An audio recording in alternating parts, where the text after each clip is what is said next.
I'd like to welcome everyone to the second meeting of the SCPA in 2013, and can I just remind everyone to ensure that their mobile phones and any other electronic devices are switched off. I don't think there are any apologies.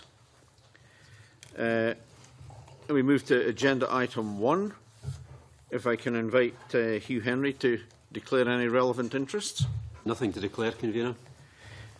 Thank you, and welcome back to the SCPA. Now, our second item on the agenda is to decide to take agenda items 3 and 4 on consideration of the evidence heard in private. Are members content with that? So we move then to agenda item 3, which is Audit Scotland's autumn budget revision for 2013-14. Can I welcome from Audit Scotland Caroline Gardner, the Auditor General, Ronnie Cleland, the Chair of Audit Scotland, Russell Frith, the Assistant Auditor General, and Diane McGiffin, Chief Operating Officer. Now, I understand the Auditor General has to leave by 10:50 in order to catch a plane, but the Audit Scotland's other representatives will remain here if necessary to answer any questions that we still have at that point. That should be 5, 6 and 7. Yeah. There's a typographical error here. I thought it was strange. Agenda items 5, 6 and 7 to be taken in private. Agreed? So we'll just adjust that. So I would invite the Auditor General, if you'd like to make an opening statement. Thank you, Convener. And first of all, thank you for your flexibility over timing. I will, of course, remain for as long as the Commission requires me this morning, but I had flagged with the clerks that that I've booked a flight for later that can be changed if necessary. So thank you for your flexibility there.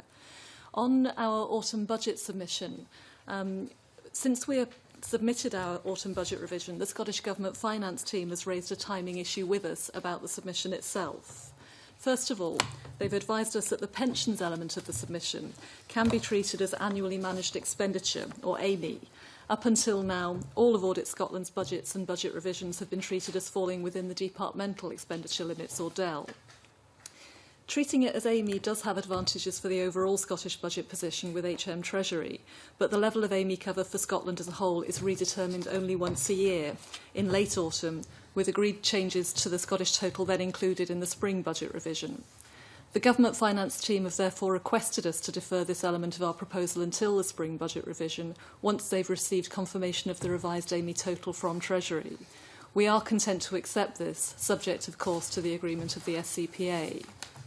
Second, the Government's finance team have also asked if we would defer the remaining proposal for £160,000 within our submission, covering the contingent liability recognised in our 2012-13 accounts, to provide more time for them to assess the emerging picture of prospective underspends and pressures. This element would likely remain a DEL requirement. Having had discussions with the Scottish Government's finance team, we are prepared to defer our autumn budget revision proposals until the spring budget revision on this occasion, on the clear understanding with the Government finance team that this is entirely a timing issue for this year, and that the proposal will be included in the SVR in full and subject to the established arrangements for scrutiny by the SCPA. Our proposals and the reasons for them will remain unchanged. The timing of this request from the Scottish Government meant that we weren't able to reflect it in our submission to the Commission. We've been in discussion with the finance team over the last few days, leading to my letter to the convener yesterday asking you to not consider our proposal at today's meeting, but instead to note that the proposal will be resubmitted for the spring budget revision later this year, as our need for these resources will remain unchanged. Thank you, Convener. Thank you. As you state, we received a request from yourself late yesterday afternoon to defer this. Obviously, it was too late because it was already an agenda item and in the public domain. However, the liabilities still remain there, even if they're deferred. So there's the opportunity here for the members to discuss that and get a better understanding of it.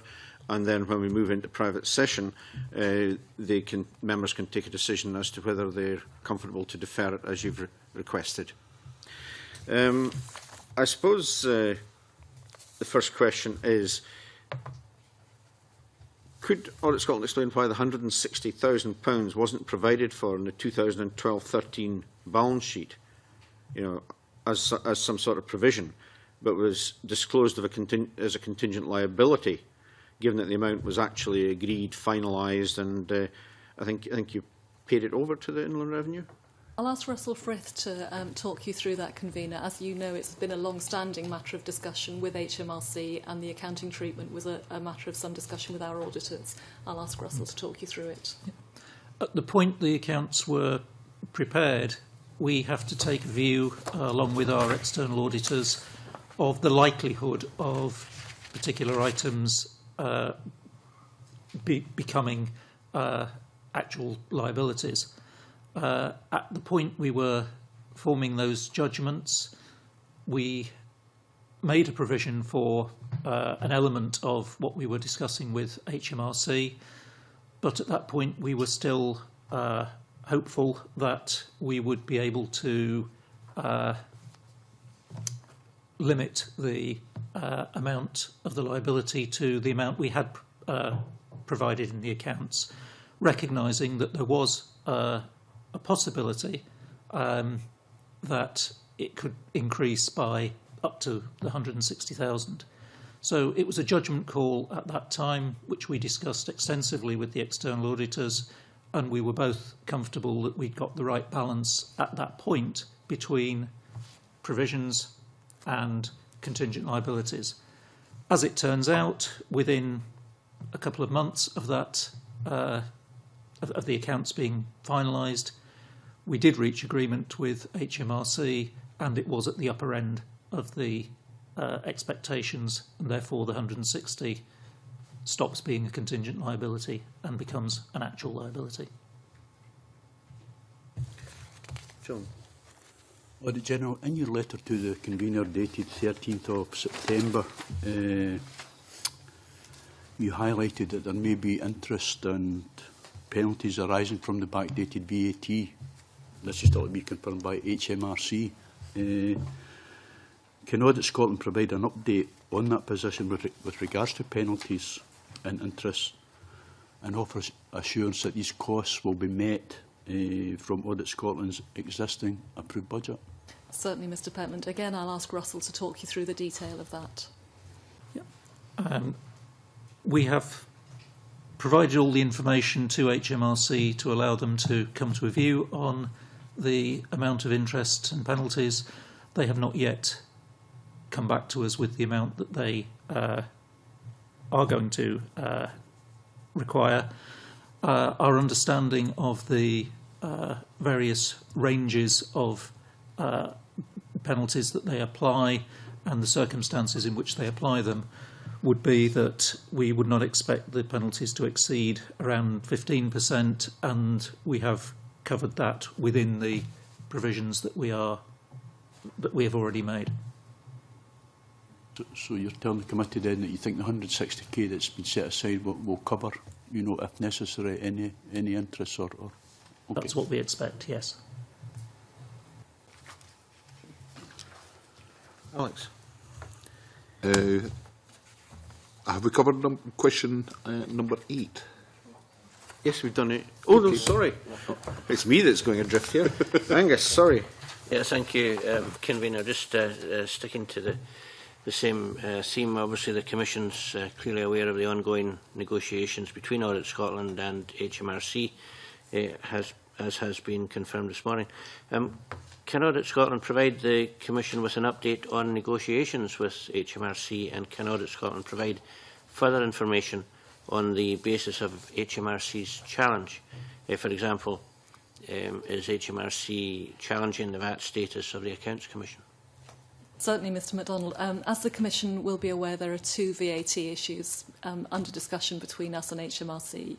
The first is the issue that has been related to registration of Audit Scotland for business activities, which has been a matter of discussion as part of our annual accounts with you over the last couple of years, and for which a contingent liability was registered in our accounts and discussed with you earlier this year. That contingent liability of £160,000 is now crystallising, and we're pleased to be able to say that that issue is now closed down, and we're simply waiting for confirmation of the charges that HMRC may apply within the £160,000 that we've discussed. Unfortunately, however, HMRC have very recently raised a new issue with us that does relate, as you say, to the account status of the tax status of the Accounts Commission. When Audit Scotland was formed in 2000, it was formed by merging the former Accounts Commission for Scotland with the NAO's activities in Scotland to form a new body, Audit Scotland, to cover all of the audits of public bodies in Scotland. Before the merger, the Accounts Commission had what's called Section 33 status, which enabled it to reclaim input tax on the audit fees charged to local government for audit activity in that sector. And we entered into discussions with HMRC's predecessor body about continuing that status since the Accounts Commission's responsibilities were unchanged under the new arrangements. The Accounts Commission continues to exist and Audit Scotland carries out activity on its behalf, but the statutory functions remain with the Commission. We negotiated with HMRC or discussed the issue with HMRC over a long period of time and reached an agreement in 2006 which reflected the Accounts Commission's continuing status and activity and enabled us to reclaim input VAT on their behalf, which we've been doing since then between 2006 and 2013.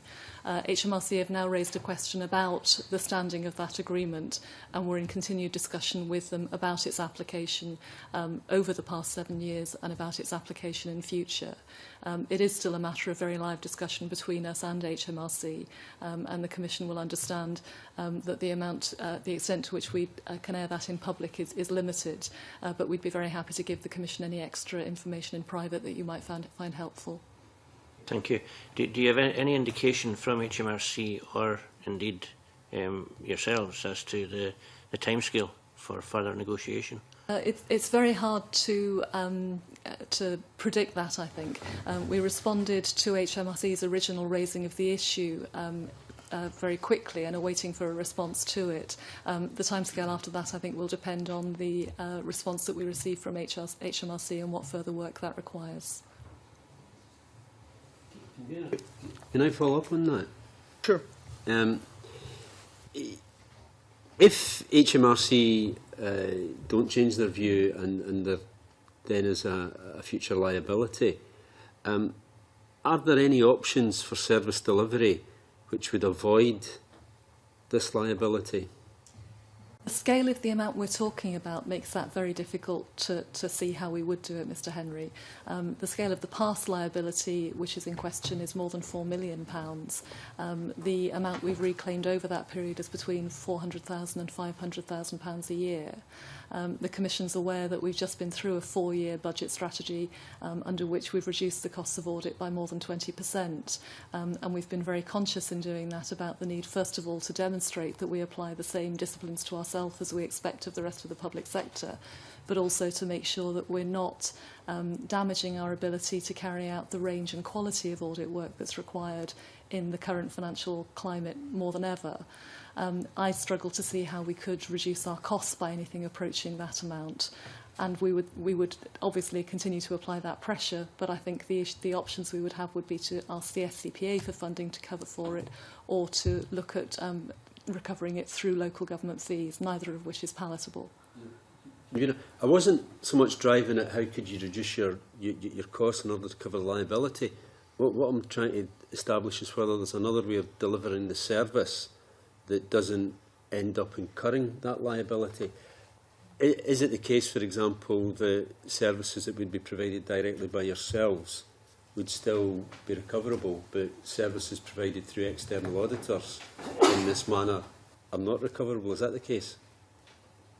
If HMRC continue with the direction of travel with this issue that they've indicated, then we would obviously have to look at other models of service delivery and look at the VAT and other implications of them. VAT implications would be one aspect, but not the only aspect we'd need to explore. At the moment, we have 5-year audit appointments, both for the in-house teams and for the firms we work with. So we have that commitment over a 5-year period, which we would need to continue with. And in any case, I've asked Russell Frith, as the Assistant Auditor General, to start looking at options for service delivery. We'll play the VAT implications into that, but I think the VAT implications can't be seen in isolation. Okay. Alex? Thank you, Convener. Can I ask if you have considered at this stage the potential cost and benefits of engaging specialist advice, including funding the fees of an advisor? Yes, we are clearly trying to balance, on the one hand, the interests of the bodies that we audit and the SCPA in making sure we have a good outcome to this particular VAT issue.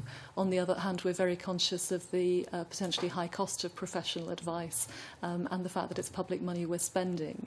We've reached the point so far of having responded ourselves very clearly to HMRC about the grounds on which we believe that their challenge is wrong. But we have also reached the stage of making sure we are able to draw on professional support quickly if the need to do that becomes apparent. It's a fine balancing act for us, and we're talking about public money here, so we're looking to manage it as well as we can. Yes, again, I'm going to ask you to speculate, I suppose, but what consideration have you given so far to how you might seek the resources necessary to deal with this if the challenge is unsuccessful? It is very hard to predict that, given the difficulty of predicting what direction these discussions with HMRC may take. I think we're comfortable that within the current scale of the issue, we could absorb the cost ourselves in this year's resources, but we would need to come back to you if it became a more significant issue than we hope it will do over the next few months. You?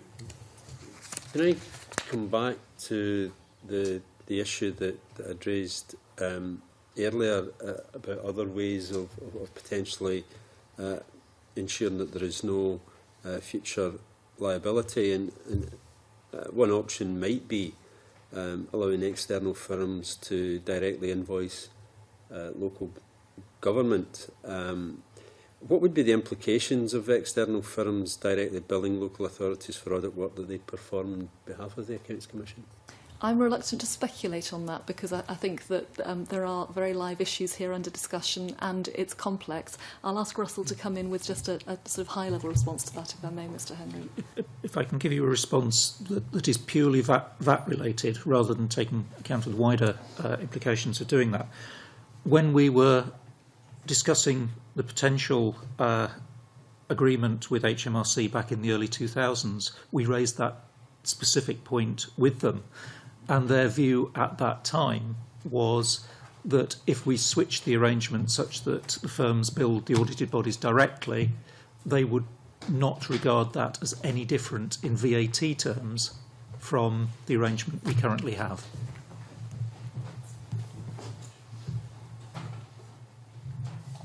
I'd like to ask a question in connection with the pension adjustment. Why is it that Audit Scotland have to rush to fill this pension gap when there are lots of pension deficits around the country as a result of changes in accounting requirements, the reduced yield on bonds, etc.? And I haven't heard of other public bodies rushing to try and fill that gap. So why Audit Scotland? Combination of circumstances, convener, which are unusual and do lead to this accounting adjustment having a different impact on us than on. Somebody's obviously got a mobile phone or something that's switched on. Could you just check and make sure it's dead, please? Something's interfering. Apologies. Not at all, convener, thank you. We have a particular combination of circumstances which mean that this technical accounting adjustment has a different impact on Audit Scotland than on most public bodies. We are governed by the Central Government Treasury Public Bodies Accounting Framework, which means that we're not able to carry forward surpluses or reserves from one year to another. The only way we can access underspends is through requesting NGO flexibility through the auspices of the Commission. But at the same time, most of our staff are members of the local government pension scheme, which, unlike the civil service pension scheme, is a funded scheme, contains significant assets which are invested to cover future pension liabilities as they become due, and is governed by the international financial reporting standards, which mean that there has to be an accounting adjustment at each year end, reflecting the value of the liabilities within that scheme. Most bodies in the local government scheme are faced with the same accounting adjustment and have access to reserves which they can build up and run to enable them to cover the implications of that adjustment on their accounts. most bodies who are under the same accounting framework as we are have staff in the Civil Service Pension Scheme, which is unfunded and doesn't require that accounting adjustment. The challenge that we have is that we straddle both of them and therefore have both the impact of the accounting adjustment to deal with and the lack of the flexibility to run reserves to cover it.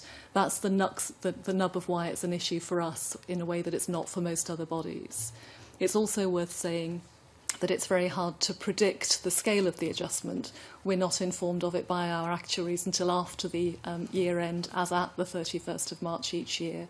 And very small changes in the interest rates that are applied can have very significant impacts on the size of the accounting adjustment that's needed. In broad terms, that's why it's an issue for us. On page 2 of the ABR, you, under the second last paragraph on that page, actually, you say this bid seeks to access as an ABR the funds retained by the Consolidated Fund in respect of pension adjustments in the past 7 years.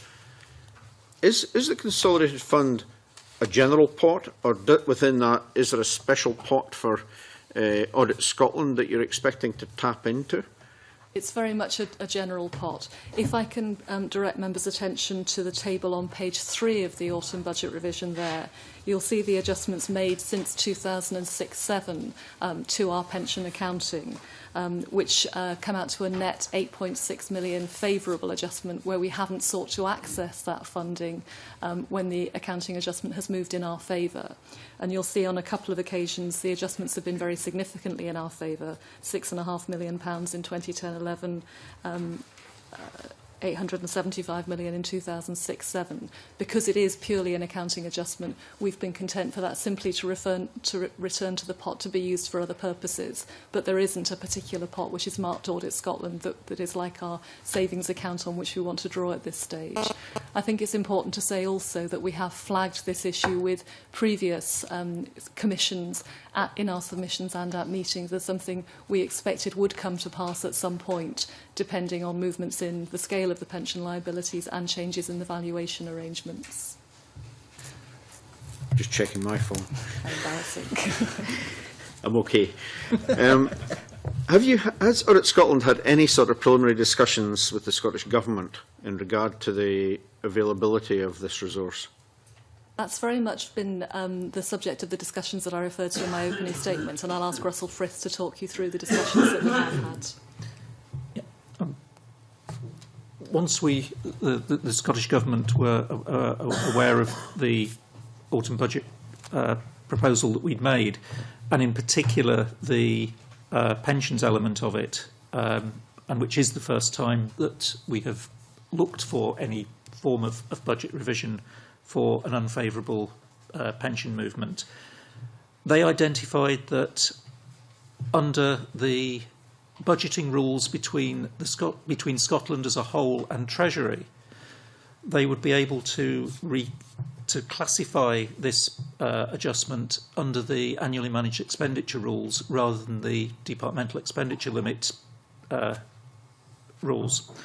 That is favourable for Scotland as a whole because the annually managed expenditure is the type of expenditure which Treasury at a UK level don't expect bodies to be able to predict as accurately as they would for the fixed normal running costs of an organisation. Therefore, the government as a whole has the opportunity to redetermine the annually managed expenditure with Treasury later on in the autumn. They only do that once a year. And therefore, in effect, Scotland should be able to obtain an addition to its overall resources to cover this particular adjustment. If it was treated as within DEL, then Scotland's limit would not be going up, and it would have the resources to meet it would have to be found somewhere else within the existing Scottish bloc, if you like. Whereas because they have identified that they can regard it as AMI for budgeting purposes, they should be able to increase the overall amount of resource available to Scotland in order to then cover it. Thank you. Do members have any other questions they would like to ask Audit Scotland on? It's a somewhat general one. I don't know if you're in a position to answer it, but given this debate about a switch to Amy rather than Dell. Are there other significant areas of expenditure which are being switched to Amy rather than Dell also? There are other areas of expenditure which are within Amy and have been for some years. Indeed, the possibility of doing this, if it became an unfavourable movement, could have been there for a little while, but it's not one that anybody's actually had to deal with before. Yes, but given that you're saying that there are already a number of areas of activity which are classified as Amy, are there any that are currently being considered for switching from Dell to Amy? I'm not aware of any. Okay. Any other questions from members? Could I just remind members that the letter from HMRC in relation to the VAT issue is confidential and should remain so. I'd move then on to agenda item 4, which is the Audit Scotland's budget proposal for 2014-15.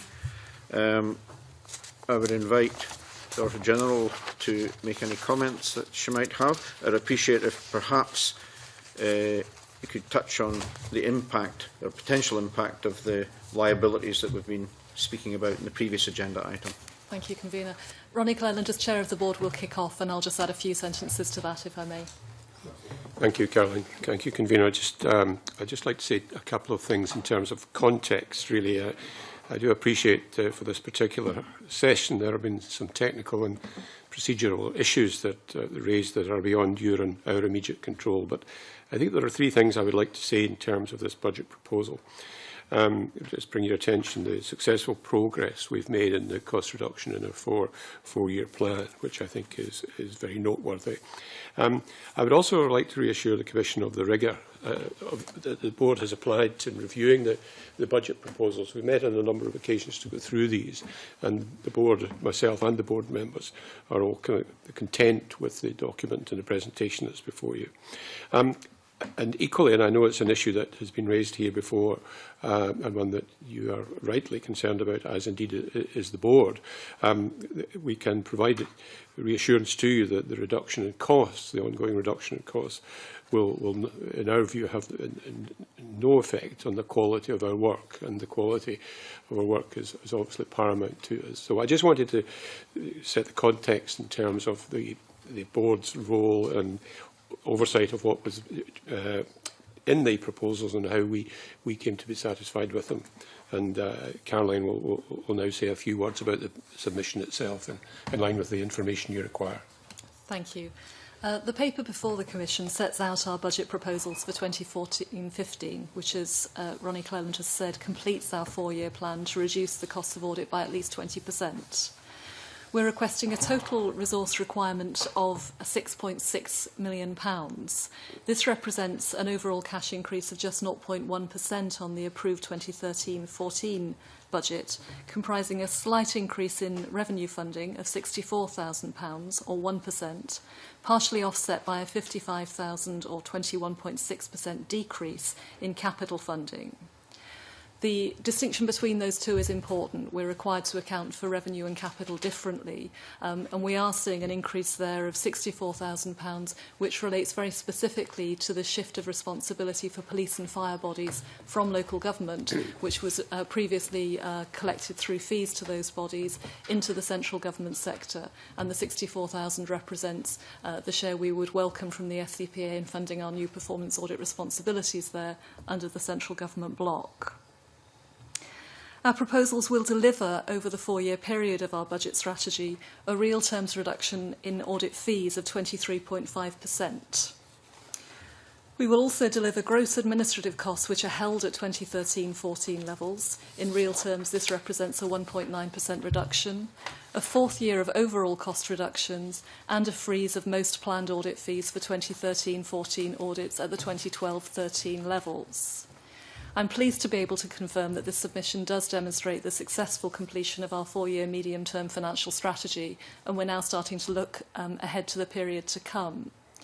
We have made, Convener, significant savings over the last few years. Together with those in our proposed budget before you now, this represents what we believe is the limit of what can be achieved at the moment in terms of both demonstrating that we're applying the same financial disciplines to ourselves as we expect of other public bodies across Scotland, while also maintaining the range of work that we're required to deliver and maintaining its quality at a time of significant financial pressures on all public bodies. We'll obviously continue to apply real discipline and rigour to ourselves, but the 4-year budget strategy is now complete and we'll be taking a longer-term look where we're expecting to consolidate the changes that we've made and focus on really demonstrating the maximum benefits that we can for the Scottish Parliament and for the wider public sector as a whole. Thank you, Convener. Thank you. I'm not clear in this budget where it reflects the sort of liabilities we've been looking at here. You're talking about delivering a 4-year cut in fees, budget reductions, but how have you factored in the cost of these extra liabilities? There are two different liabilities there, which would be helpful, I think, for me to take in turn. The first of them is the VAT liability for the issue about the Accounts Commission's VAT status, which we discussed at the beginning of this session. At the moment, it's too soon for us to be clear what the likely outcome of that issue is.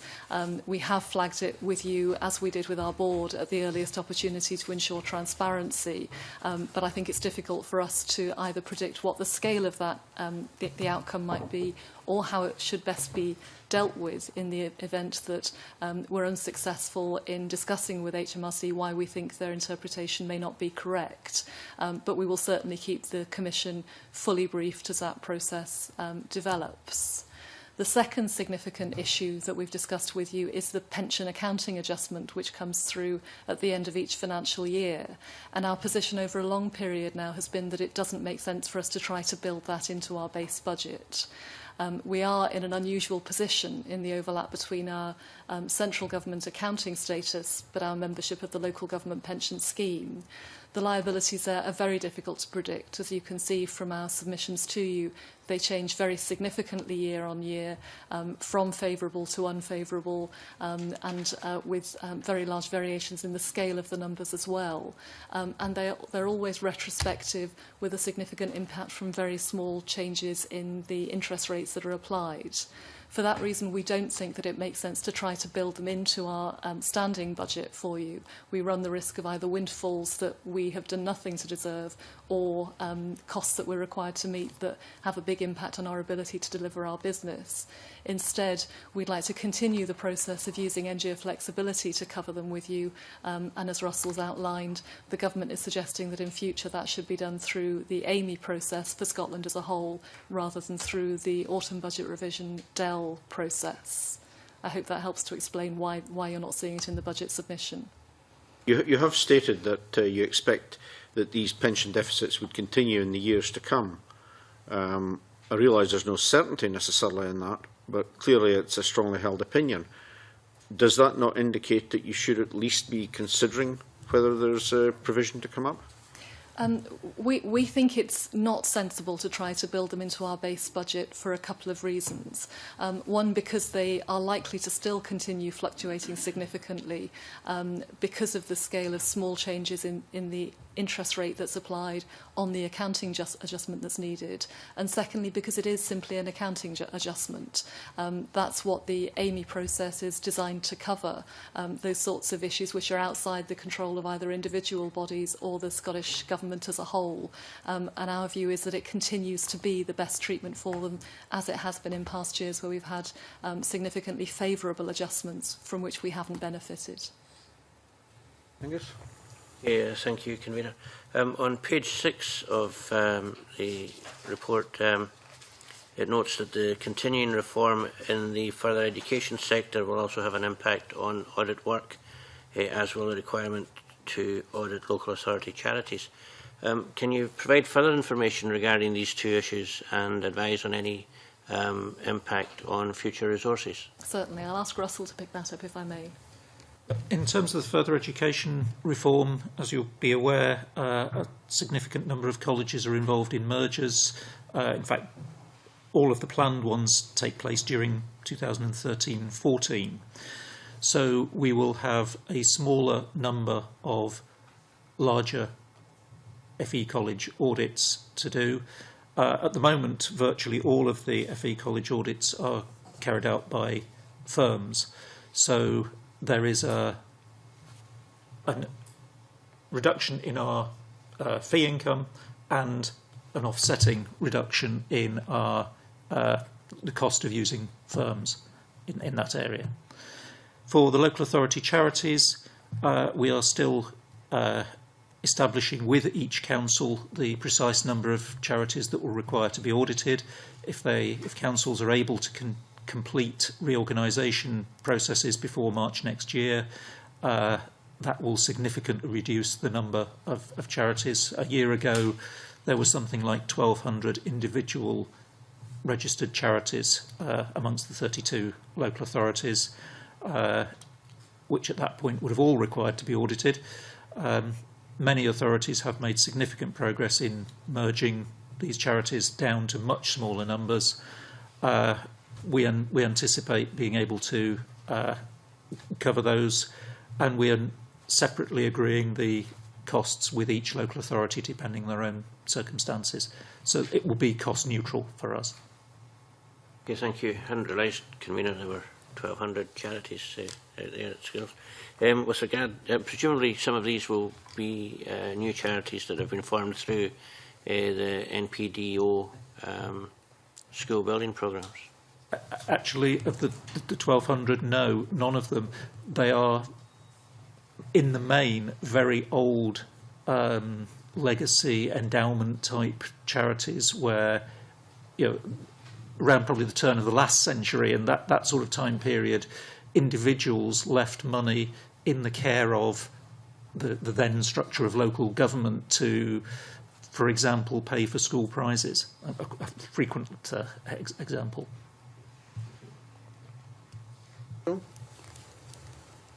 Russell, the bulk of Audit Scotland's income comes from fees charged to public bodies, and if you go to page 9, table 3, I note that the budgeted income from charges to further education colleges has fallen from £512,000 to £408,000. Now, can Audit Scotland explain this change in forecast income in the sector, particularly given the statement that for further education colleges charges will rise by 1%, reflecting the terms of competitive tender undertaken in 2010? The drop from 512,000 in 13-14 to 408 for 14-15 reflects the volume reduction in the amount of work as a result of the mergers, offset to some extent by a 1% price increase for the cost of the work actually being done. On the same page and on the same table, I also note that income from local authorities will fall from £295,000, will fall by £295,000, and at the same time Scottish Government departments and sponsored bodies will increase by £319,000. Can you provide an explanation for these year-on movements? Yeah, the local authority decrease is almost entirely, in fact, is entirely the result of the abolition of the individual police and fire joint boards, and the increase in central government is largely the cost of auditing the new single Scottish Police Authority and Scottish Fire and Rescue Service. Sweet. Alex? You've more or less answered the question I was going to ask, but given the changes that are happening to the police and fire and rescue services, do you anticipate further future efficiencies over time, or are you accounting for all the efficiencies that will be achieved by that change? We envisage that in the first year, from an audit point of view, there will be more work to be done in the first year than when the new organisations are fully settled down, because during the first year they have in several cases, got numerous legacy systems, so there are several payroll systems still in operation for at least part of the year, as an example. But do you see it as something that will contribute to a major efficiency, as you described with the colleges sector, for example? In terms of audit fees, yes, the information we gave to the Scottish Government for the financial memorandum for the police and fire reform suggested that we thought the total cost of audit would fall by about half once the new bodies had fully settled in. Thank you. Over the years, we've obviously around this table recognised the efforts made by Audit Scotland to implement budget reductions and fee reductions. And Table 6 on page 14 sort of highlights the progress that's been made over a number of years. Can I just ask if these figures include any EYF that's been sought as a result of autumn budget revisions, and what impact they would have had on the table? The high-level answer is that the things that affect the reductions we have here are not related to EYF, but instead related to the progress we've made in restructuring our workforce and reducing staff numbers, in changing the way we work to make sure that those reductions don't limit our ability to carry out our role, in the tendering exercise that was carried out in 2010 for the audit firms appointed by Audit Scotland on behalf of me and the Accounts Commission, and in the savings coming from our property strategy in reducing the number and the cost of the properties we have to accommodate our staff around Scotland, on top of a range of smaller efficiency savings that we will continue to bear down on. I'll ask Russell just to clarify the impact of EYF on the table that you refer to, Mr Beattie. Yeah, I think in Table 6 we've got the total approved SCPA funding for the year. In Table 7, the fees one, that is independent of the SCPA funding. And the fee reductions are affected by EYF in some cases where we have very specifically sought EYF for that purpose, for smoothing funding movements between years. They already adjusted for that. Russell's telling me I'm misleading you, so I'll stop and let him pick up the detail of it before I go further. Yeah, the fee reductions there are the fee reductions that we have notified to each audited body for that audit year. In addition to those, we have given fee rebates where we have used money that you've previously approved under autumn budget revisions to provide if you like, a cash return to the bodies concerned. Those are in addition. Those are in addition to those. Where are they reflected in a figure? Well, in effect, they are timing differences. So the overall reduction of 23.5% in the bottom right-hand corner of Table 7 is the correct overall figure. What the rebates have meant is that, in effect, we have moved towards that total faster than we envisaged, and so have been able to give money back in some of the intermediate years. But the overall figure of 23.5% is the accurate total. So these actual rebates are reflected in these fee figures? Yeah. No, Convener, I think as page 14 says, the fee reductions are the average fee reduction which is baked in to the fees charged.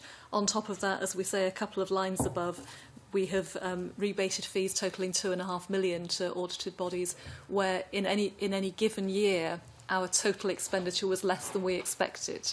Because we're not able to carry that forward as reserves and use it to smooth, instead we've handled it through rebates. And that's accounted for you through our annual accounts when you scrutinise them, and through EYF where we've made use of the EYF flexibility to carry cash forward for that purpose. But the two together tie the 19.1% to the 23.5%, as Russell has said. So the percentage increase is correct? The percentage decreases. The percentage decrease is correct at 23.5%. That's right, yes. Okay, Angus? Yes, thanks, Convener. At the top of page 18 of the budget proposal, you indicate that you're likely to seek 1.280 million as part of budget proposals in 2015-16 to fit out a new office. Can you offer assurances to the Commission at this early stage that this potential request for capital resources will be supported by a business case that will clearly demonstrate the longer-term saving that will flow from the initial investment? The short answer is that certainly, yes, we can provide that assurance, and I'll ask Diane McGiffin to talk you through how we're planning for that at the moment. Thank you very much. We've been working with our property strategy for some time to rationalise our offices, and the plans that we're working with at the moment take advantage of the expiry of the leases on our 2 remaining Edinburgh properties. The leases expire at different points, and we're looking at minimising the costs of transition to a new property. We're active in looking across the whole range of property available at the moment, and taking account of our needs, the desire that we have to reduce the overall footprint that we have, and to secure an office environment that is efficient and easy to run and meets our business needs, to bring our teams of colleagues together to work across different sectors and so on. So we have been developing our own specification for that. We have already moved from having 3 properties in Edinburgh to 2 properties in Edinburgh, which has generated significant savings for us. And we hope that the move that we make, which we see as being a long-term investment, will deliver both revenue savings, operational efficiencies, but to achieve that will require an investment upfront of capital to make that happen. And we'll obviously be looking to get best value in everything we do. The projections that we have in here are based on our best estimates on our experience of moving recently from our East Kilbride office to our Glasgow office, and we would be revising and refining those as we approach the budget, the definite budget proposals we would make to you. So, just for information, the East Kilbride office is now closed, yeah? Yes. Okay, thank you. And you would... Can I follow up on that? Absolutely. Successive administrations have been encouraging the relocation of offices away from Edinburgh. Given that much of your work is across Scotland, are you looking at relocating your Edinburgh office space to other parts of Scotland? If I may answer, we're looking at where our client base is for the staff who work in the Edinburgh office, and although there's a move to relocate away from Edinburgh, much of our audit work is actually located in Edinburgh, so the Scottish Government accounts, the local authorities and other services here, Scottish Parliament and so on. So we need to balance accessible transport links, the nature of the work that people do, the available property and so on. So we take all of that into account and so on. But I must lodge with you that a significant amount of our work is Edinburgh-based for the staff who are based here. It's also worth saying that in addition to our Glasgow office, we also have our own permanent office bases in Aberdeen and Inverness, as well as staff based in clients' premises around Scotland. So our Edinburgh base is a relatively small proportion of our total staffing, reflecting exactly, as you say, the distribution of audit work across Scotland. Your headquarters staff doesn't, your headquarters function doesn't then need to be in Edinburgh because they're not directly serving the clients. We, as part of the business case process and the business strategy for property that Diane's described, we do look at the whole business needs that we've got. We've got 2 issues, I think. One is that our headquarters staff is relatively small in terms of people who are purely administrative. That's a small element of the work that we've got. Most of the staff based in audit in Edinburgh are either auditing bodies based in Edinburgh, like the Scottish Government, other public bodies, the Scottish Parliament and so on, or our performance audit staff who are currently mobile right across Scotland anyway. That's part of the reason why we think we can reduce the footprint in Edinburgh, but we do think we need to keep a base here in Edinburgh.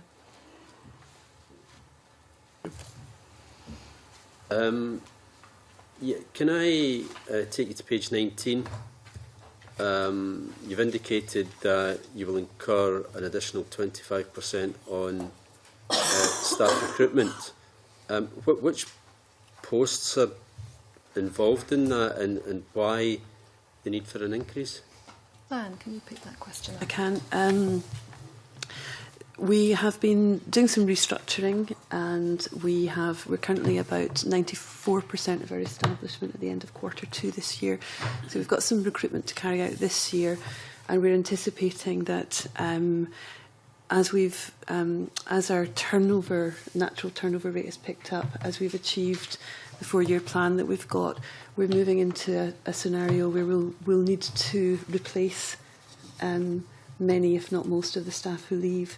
We had a recruitment freeze for a period of time while we implemented restructuring, and our recruitment costs went down. And in addition to that, annually we recruit to our graduate training scheme using assessment centre methodology and other activities to attract the best quality graduates that we can. So the cost increases you see there reflect our anticipation of the need to ensure that we replace any departures that we have and maintain a good recruitment strategy to continue our graduate recruitment scheme. So how many posts are involved in total? I don't have the estimates I don't have the exact figures for this, but it will be based on our projection forward of our turnover. So we're at about 94% of our establishment at the moment. Yeah, but it just seems like spending 125,000 just to recruit people is quite a sum of money, and indeed in 12-13 there had been a spike of nearly 65% compared to 11-12. You know, so why is it so expensive to recruit staff? We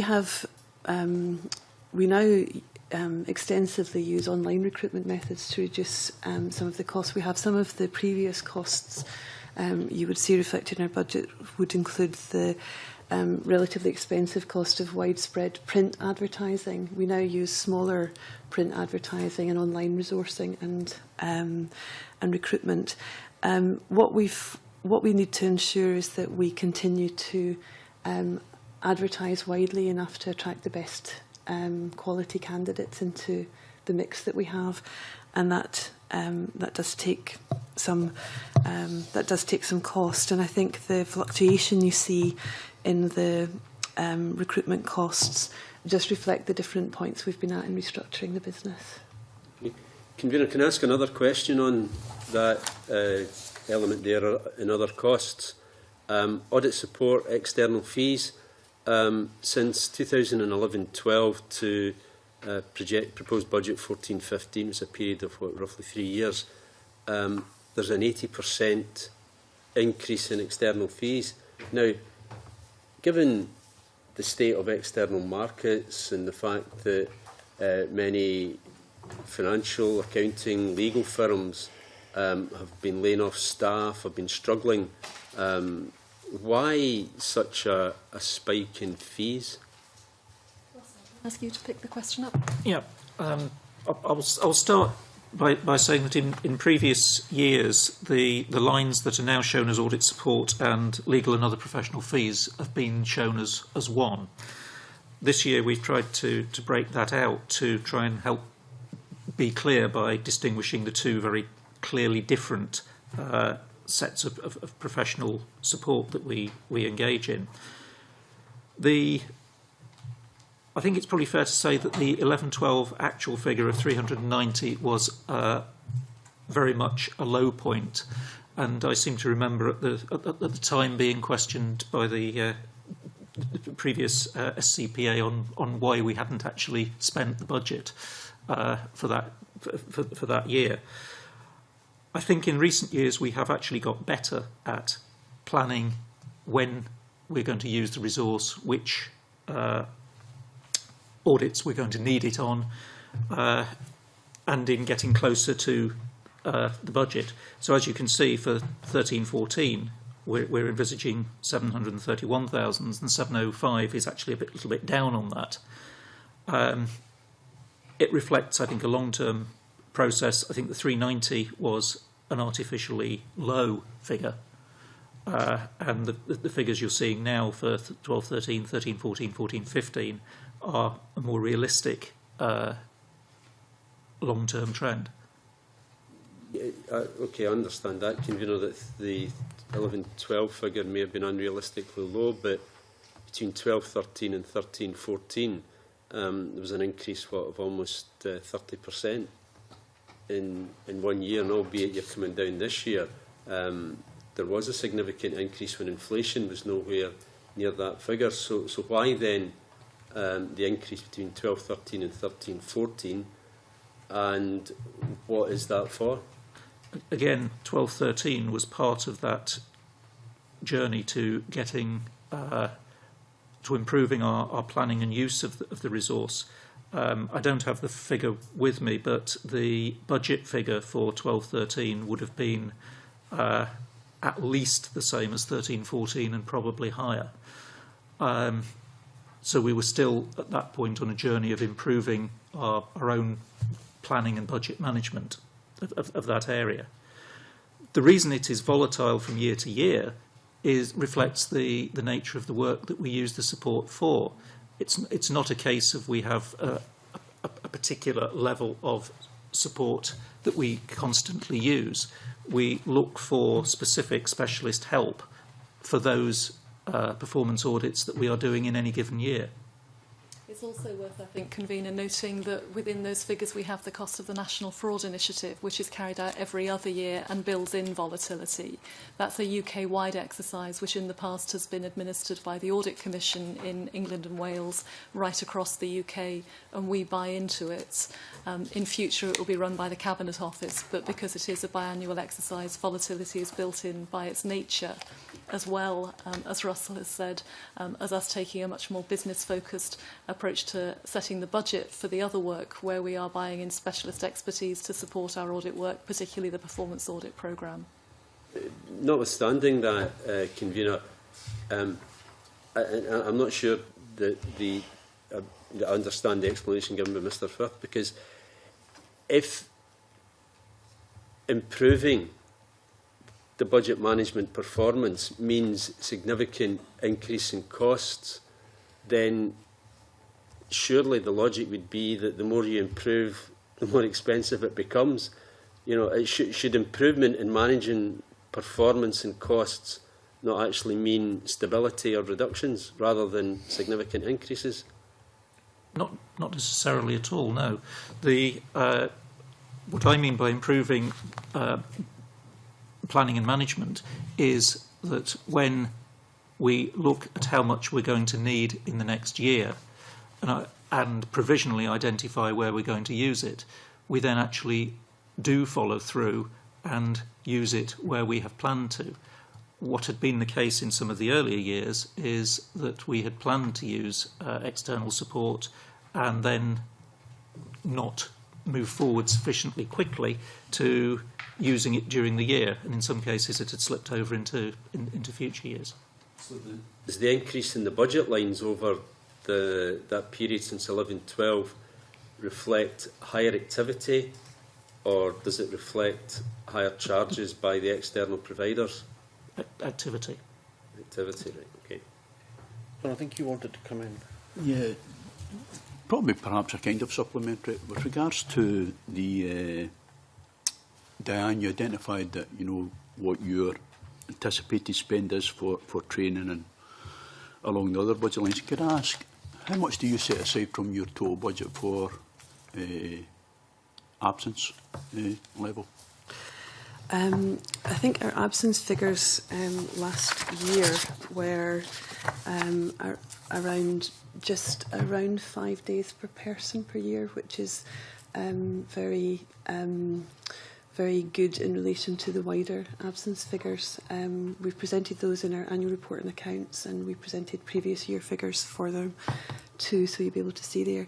We don't set aside a provision for absence, but we do actively manage absence and support colleagues to return to work. How much then does absence cost in your budget? You're asking me to do some hard maths when I'm loaded with the cold. I'd have to multiply the absence figures with the average daily rate, which, if you give me a few minutes, I could possibly seek some help. The question would be that, you know, has your absence level improved over the years, or are you still setting aside the same 3, 4, 5% of your overall budget? Our absence level has improved if you take the longer term, over the past 5 years, our absence level has improved. But last year there was a slight increase in our absence levels because of a few cases of long-term sickness absence, which we actively manage and support. Because our absence figures are relatively low, a small number of long-term sickness absence cases will impact significantly on the overall figure. We discussed that with our audit committee and our board in our quarterly monitoring reporting, and report on the underlying trends and reasons for that at the end of the year. And on the basis of this year's discussions, that was looked at very closely because there had been a slight increase. So you can be, it probably would be good to probably put a figure against that over the past 2 or 3 years. Certainly, Mr. And Pentland. the other question, Chair, was in regards to the budget lines. Now, my understanding is that you cannot carry over to the following year. Now, for example, and I think Hugh was kind of touching on it, training, for example, we've seen an increase going up to £405,000 for the year 2014-15.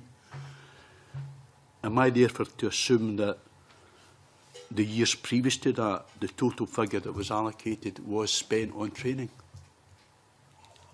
First of all, you're absolutely right that we can't carry forward a surplus year on year in overall terms. Any underspend against our budget, we can request to carry forward through EYF, through this commission, through either the autumn or the spring budget revision. Any overspend against our budget is extremely bad news indeed for me as Auditor General, because it means our accounts get qualified, and we obviously go to great lengths to make sure that would never happen. Within individual budget lines, we do obviously have overspends and underspends for a whole range of reasons, which we manage actively and which are subject to continuing review both by my management team and by the board in the quarterly financial monitoring that they do. Diane, are you able to pick up the specific question about the training budget and the way that that's developed over years? We have a series of detailed training plans with each business group, and we have our annual performance appraisal and development process. So there's both a strategic look at our workforce and what we need to do. We have a workforce plan that informs the investment in training we want to make, because we're looking at the capacity we have just now, the way we see requirements for skills shifting. An example of that would be we're keen to look at the range of ways in which we can enhance a more diverse range of data analysis skills that are available to support audit work and to use through audit work. Through the individual performance development meeting and programme we have for each member of staff will sit down with their manager twice a year to discuss training alone and look at what their development needs are in their role, how they anticipate their role changing and what those development needs are. And we plan a programme of activities based on that, some of them tailored for individual, to meet individual needs, and some of them looking across the business. So all those requirements mean that we can achieve economies of scale and put on programmes of training that meet the needs of a range of staff at the same time. We've been very active on training in this current financial year and have been offering a very broad range of training and development opportunities for staff. Some of the training and development we do has multiple benefits. So in this year we've also introduced a mentoring scheme, and we have 25 pairs of mentors in the organisation who are helping look at development needs and other things in the organisation. So there's a rich mix of things going on. Not all of them have a financial cost that's met in this heading in the budget. Some of them are. The mentoring scheme, for example, is more a time issue, reflecting our time budgets and so on. There's a whole range of ways in which we plan and manage learning and development. And then we look at the flow of work that we have and how we can organise to make sure that training and development happens. And we do make a review at the end of every year to look at what people said they needed to support them in doing their job and whether it actually happened and the extent of that gap, and we explore that with managers and staff too. Again, Chair, I don't doubt for a minute, Diane, that training is not made available, but the point I'm asking is, is the budget request, is that was solely, is that solely spent on training? Because I wouldn't like to think that, you're coming in with a demand for, this figure, and the £405,000 that was earmarked for next year in training was we're going to spend some of that money somewhere else, and in that respect. It's primarily spent on training. In previous years, we have sometimes supplemented internally the training budget with other budgets rather than an outflow the other way around, as you're suggesting. But Diane, if you could maybe provide the committee with a couple of examples just how the training budget is spent. Certainly, we'd be delighted to do that. Okay. Well, General, I'm very well aware of your time constraints, which have been now reached. I think there's just a few more questions left. If you felt that you needed to leave at this point, that's perfectly fine. The Commission is my first priority, Convener. Thank you. Moving on to Audit Scotland's fee strategy. I think first question, Hugh, I think you've touched on that already, but yeah, to some extent, Convener. Page 8 of the fee strategy indicates that there's a requirement for external firms to perform 37% of annual audit work, but the figures also show that the external firms are paid 20.6% of Audit Scotland's budget for 37% of that annual audit work. Can you explain the difference between the proportion of work performed by the firms and the resources that's paid over to these firms? Certainly. I'll kick off, and I suspect Russell will want to give you more detail behind me. The 37% figure relates to the annual audit work for the 200 or so public bodies for which I and the Accounts Commission are responsible.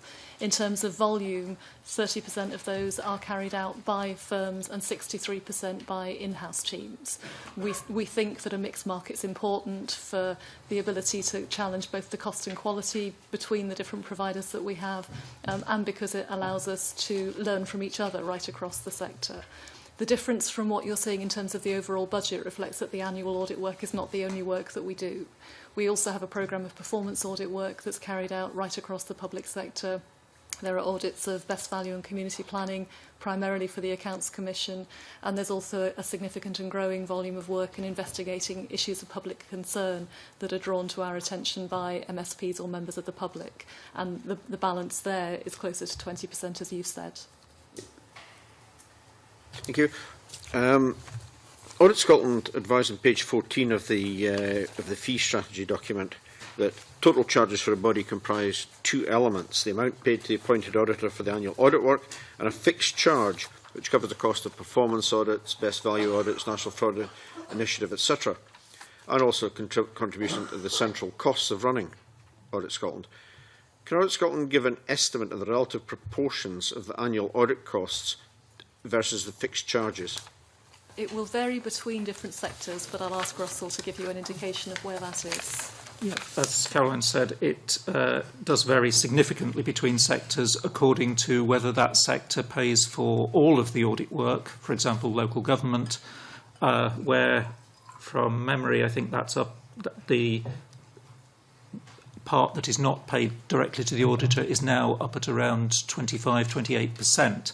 But that covers the local government element of performance audit work and all of the best value audit work, for example. So there's a significant chunk of audit work which is where we recover fees from the local authority, but then it isn't paid over to the individual appointed auditor because the work is done by the central Audit Scotland teams. And then it comes down to below 10% in some of the areas like further education or the bulk of central government, where the performance audit work is paid for through the funding from the consolidated fund rather than being charged to audited bodies. Thank you. I've just got a couple of other questions here. On page 7 of the actual budget proposal, under pensions, you say your proposals continue to include pension costs of £25,000 to the previous Auditor General. How long does that continue? I'll ask Russell to keep me straight on the arrangements for the pension for the previous Auditor-General. I'll preface that by saying that those arrangements are unusual. When the first Auditor-General was appointed, I think it wasn't possible for him to be admitted to either the local government pension scheme or the civil service pension scheme for his period of service as Auditor-General.